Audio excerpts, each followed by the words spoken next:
বন্ধুরা, তোমরা জানতে চেয়েছিলে 2026 সালে মেষ রাশির অবস্থা কেমন। প্রথমেই বলবো, মেষ রাশি সাড়ে সাথে চলছে।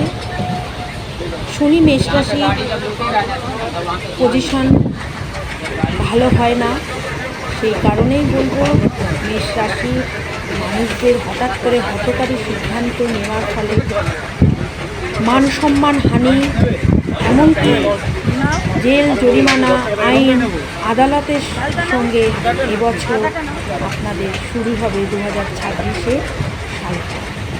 মেষ রাশির জাতক জাতিকাদের মঙ্গল হঠকারিতার জন্য আপনাদের যে সিদ্ধান্ত নেবেন সেই সিদ্ধান্তে খুব বিশাল বড় ভুল হয়ে যেতে পারে।